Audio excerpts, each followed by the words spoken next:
Eco sensitive ઝોનને લઈને રાજકીય માધાતાઓ દ્વારા વિરોધના સૂર ઉઠ્યા છે. ગીર સોમનાથ, જૂનાગઢ અને અમરેલી જિલ્લાના 200 ઉપરાંતના ગામડાઓને ગંભીર અસરને લઈને ધારી ગીરના ખેડૂતો, સરપંચો અને કોંગ્રેસ પક્ષના નેતાઓ દ્વારા ધારી મામલતદારને આવેદનપત્ર પાઠવીને રજૂઆત કરવામાં આવી હતી. સ્ટોરી રિપોર્ટ બાય સંજય વાડા, ધારી.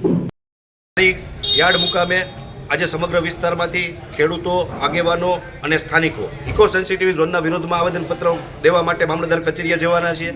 ઇકો સેન્સિટિવ જો એવો કાળો કાયદો છે કે એ કાયદો લાગુ પડતા આજુબાજુમાં ખેતીમાં મુશ્કેલી પડવાની છે, રહેણાંકોમાં મુશ્કેલી પડવાની છે અને મુખ્યત્વે જંગલ ખાતાની એવી દાદાગીરી થઈ છે કે 36,000 એક જમીન જે રેવન્યુ વિભાગની છે એની અંદર આ કાયદો એને લાદવામાં આવ્યો છે. જ્યાં ઓલરેડી અત્યારે પહેલેથી જ ખેતી થાય છે, પહેલેથી લોકો રહે છે, એની અંદર જો કાયદો લાદવામાં આવશે તો બાંધકામને લઈ દાર, કૂવા, પછી થ્રેસર છે, ઓપનેર છે, આવી બધી મશીનરી વાપરવામાં પણ મુશ્કેલી થવાની છે. કોઈને મકાન બનાવવું હોય તો ઉપર હાઇટ લેવી હોય તો પણ મુશ્કેલી થવાની છે. આ જે પ્રશ્ન છે એ મજૂરોનો છે, ખેડૂતોનો છે, રહેવાસીનો, તમામનો પ્રશ્ન છે. આ કોઈ પાર્ટીનો પ્રશ્ન નથી અને જે પાર્ટીના કોઈ પણ માણસો અમને સમર્થન કરવા માંગે બધાને બિન રાજકીય રીતે અમે આ આંદોલન કરવાના છીએ અને ખેડૂતોના હક માટે લડવાના છે.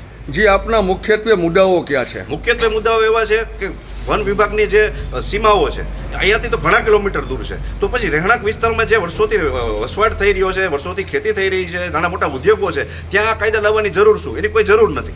આ તો ફક્ત ને ફક્ત કંઈક ને કંઈક રીતે રાજકીય રીતે આ વિકાસ અટકાવવાની વાત છે. બાકી વન્ય પ્રાણીઓનો જે અવર જવર નથી, કાંઈ આવરો જાવરો નથી, ત્યાં આ કાયદાની કાંઈ જરૂર નથી.